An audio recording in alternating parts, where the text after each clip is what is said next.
Assalamu alaikum and welcome to my YouTube channel that is Simplified Learning with Saida Sumbal.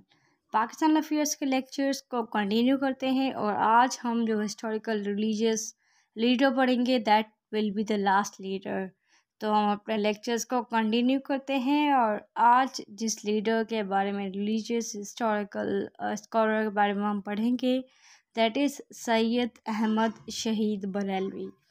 Syed Ahmad शहीद बरेलवी का नाम बहुत important है हिस्ट्री में, और क्योंकि इन्होंने बहुत ज़्यादा मुस्लिम्स की हेल्प की इस्लामिक प्रीचिंग में। अच्छा, इनकी बर्थ जो होती है 1786 में और इनकी डेथ होती है 1831 में। इनके दो एम्स होते हैं लाइफ में ये दो काम चाहते हैं, ना सिर्फ मुस्लिम्स की टीचिंग्स और Quranic teachings Islamic way of life को स्प्रेड करना, लेकिन ब्रिटिश रूल को भी ख़त्म करना इनका एम था।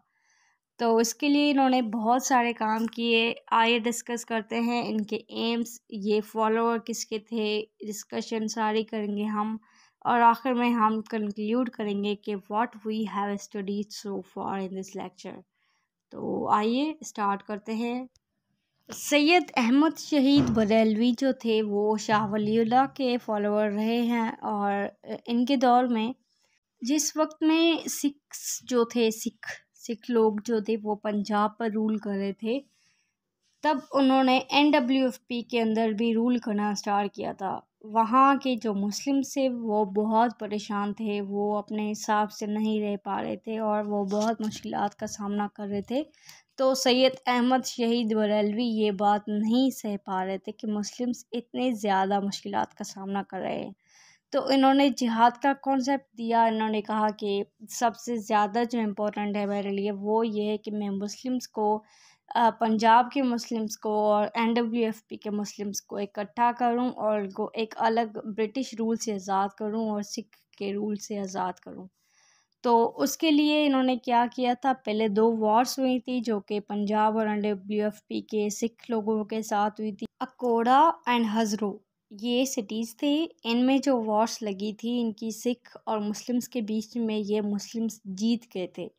जब सैयद अहमद शहीद बरेलवी की क़ियादत के नीचे इन वॉर्स में मुसलमान जीत गए थे, तो उनकी पॉपुलैरिटी इंक्रीज़ हुई, इनके फॉलोअर्स पे इंक्रीज़ होना स्टार्ट हुए।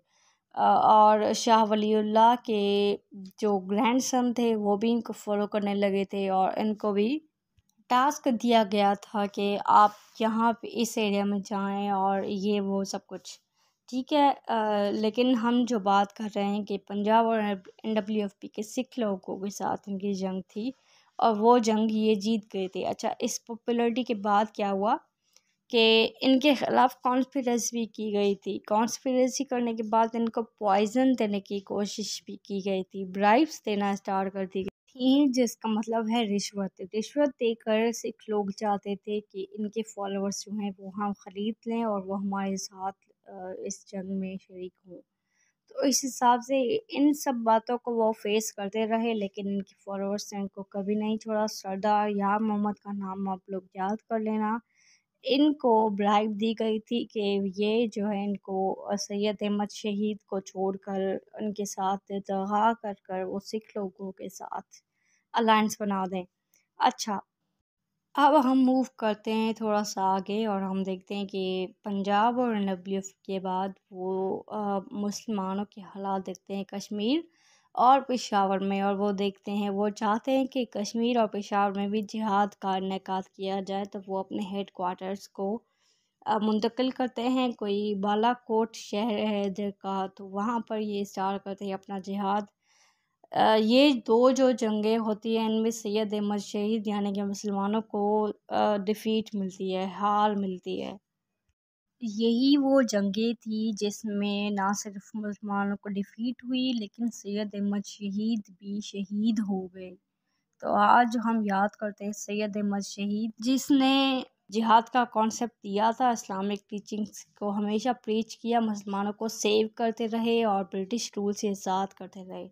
ठीक है, लेकिन इनके अलावा वो चाहते थे कि मुसलमान आपस में यूनाइटेड रहें, लेकिन वो किसी फॉरेन रूल से आज़ाद रहें। अच्छा, ये था हमारा लास्ट रिलीजियस स्कॉलर जो कि हमारे सिलेबस में दिया गया है। हमने इसको भी आज पढ़ लिया। Now we have completed our religious scholars portion. इसके अलावा भी अगर कोई क्वेश्चन है तो you can comment, you can ask me on my Facebook page. ठीक है, नोट्स के लिए या कोई डिस्कशन करनी है हमारे नेक्स्ट लेक्चर में हम मिलते हैं। तब तक के लिए स्टे ट्यून्ड एंड अल्लाह हाफिज़।